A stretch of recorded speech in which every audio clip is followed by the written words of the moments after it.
Welcome to the Tidewater Watershed. I am Dinah Henry of the Peninsula Master Naturalists. Our area encompasses York, Poquoson, Hampton, Newport News, and parts of Gloucester. Our watershed is bounded by the York River, the James River, and the Hampton Roads. I welcome you to come and explore our watershed. Our watershed is extremely diverse, which is both our challenge and our strength.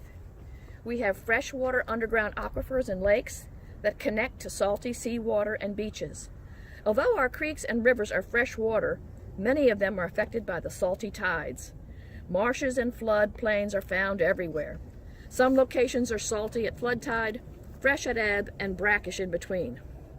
We are at the salt marshes where Lucas Creek meets the Warwick River, near where it meets the James. Groundsel, marsh elder, wax myrtle, loblolly pine, Spartina patens, and big cordgrass abound. Further up Lucas Creek, the flora has changed completely with black and needle rush, pickerel weed, and arrow arum.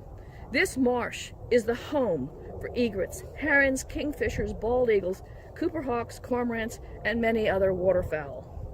Water quality in our watershed is routinely monitored by volunteers to deepen our knowledge of the condition of our watershed and to ensure public safety. We sample water quality in a variety of locations to ensure a more accurate assessment. You can see on this map the number and variety of locations where water quality is tested. The dozens of locations reflects the diversity of our watershed. Newmarket Creek in Hampton, Virginia offers us an excellent opportunity to study a waterway that begins in a semi-urban area and empties into the Chesapeake Bay in a relatively short run. Newmarket Creek starts off at Bluebird Gap Farms and is measured at 4 different locations as we move along the course of the creek. It's measured for temperature, salinity, bacterial load, and turbidity. At points closer to Bluebird Gap Farm, we find higher loads of bacteria in the water, primarily due to farm activity. As the water moves into a larger water area and is dispersed over a larger area, we see those bacterial loads decrease. Regular monitoring, as we see being done here, is the key to keeping this waterway safe for recreational and fishing use for the residents of the local area. This is Messick Point in the city of Poquoson. Messick Point is located just inside the mouth of Back River off of the Chesapeake Bay. Unlike the smaller creeks in the Tidewater area, Messick Point has deep water and is the launch for many work and pleasure boats. Located only 18 miles from the mouth of the Chesapeake Bay, its waters are primarily salty. Unlike Newmarket Creek and other estuaries in the Tidewater, which primarily flow downhill and toward the bay, Back River is tidal. Tidal rivers are challenging, with differences between high and low tide ranging to 4 feet. Flora and fauna must be adapted to shorelines that are regularly dry, then inundated, salty, then fresh water. Poquoson, like much of the Tidewater area, is low-lying, with floods encroaching on homes and roadways during spring and king tides. Areas like Messick Point become unreachable due to tidal influences. Messick Point's proximity to the bay also means wave erosion of shorelines. Efforts to create riparian buffers and living shorelines are encouraged. For our volunteers, testing and observing at our sites becomes difficult, not only for the daily tidal differences, but for storms and king tides.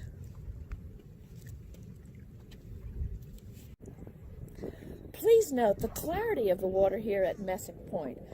The clarity of the water is important because it allows the light to get all the way to the bottom, encouraging submerged aquatic vegetation.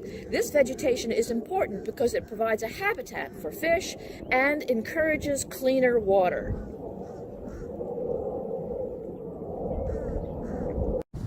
This is Denby Docks on the Warwick River in Newport News. The Warwick River is about 2 miles northwest of the James River and meanders through most of Newport News.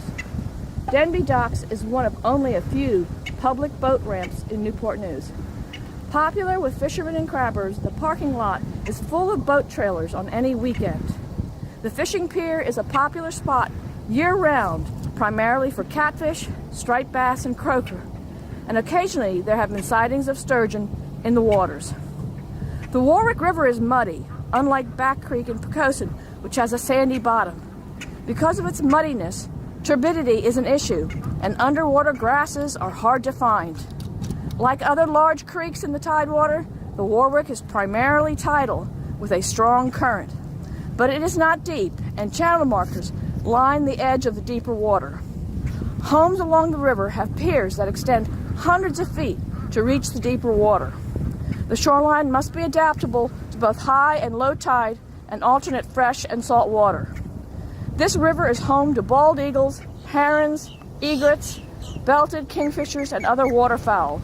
Because of the salty water as tide comes in, the shoreline is lined with salt-tolerant flora, groundsel, marsh elder, loblolly pines, Spartina patens, and Spartina alterniflora.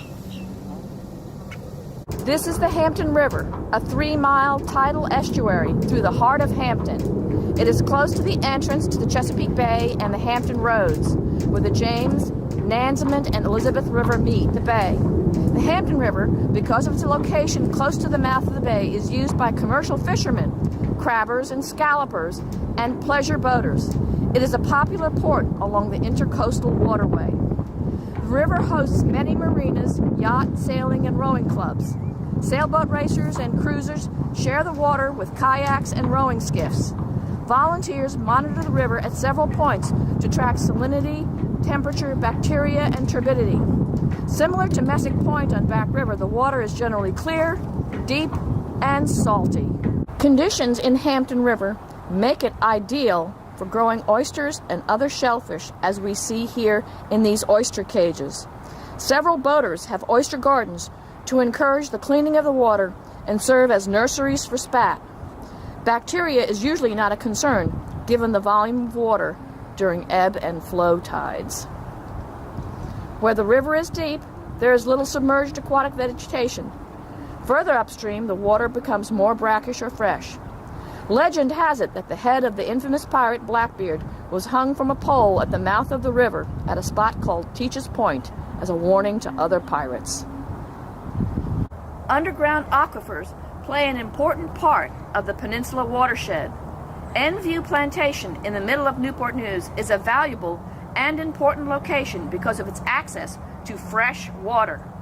Lebanon Creek in front of you is a very tiny creek running through the valley of the plantation, fed by the underwater aquifer. If you look closely, the water bubbles out of the ground in several locations and is providing fresh, clean, cold, and continuous water. Even in the midst of drought, the water continuously bubbles. For the Indians and English settlers who lived here, fresh water was precious. Today, Lebanon Creek flows into the Newport News Reservoir, which is the source of drinking water for several cities and counties. In this time-lapse video, you can see the tidal effects of the Tidewater watershed on Lucas Creek. Lucas Creek is a freshwater creek that, as we previously mentioned, empties into the Warwick River and then into the James. Even miles upstream from the Hampton Roads and the Chesapeake Bay, daily tidal changes affect Lucas Creek and the surrounding salt marshes. The protection of these wetlands is critical to the water quality and biodiversity of our region. Because our community is surrounded by the Tidewater watershed, we all feel the effects when our watershed is under stress. Hurricanes, high tides, and nor'easters flood streets, homes, and businesses. Heavy rainfalls wash nutrients and pollutants off our streets and lawns into the watershed, causing algal blooms that are harmful for both people and aquatic life. Climate change and sea level rise only exacerbate these issues. Our volunteers are our eyes and ears for our water. Through citizen science and stewardship, we monitor the condition of our watershed. Everyone can help. Projects such as oyster restoration, tree plantings, and creation of riparian buffers are helping our waters. Avoid using fertilizers, pesticides, and pollutants to keep them off our watershed.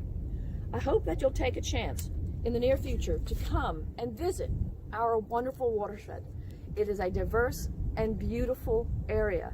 If you have any questions about this project, please contact the Peninsula Master Naturalists.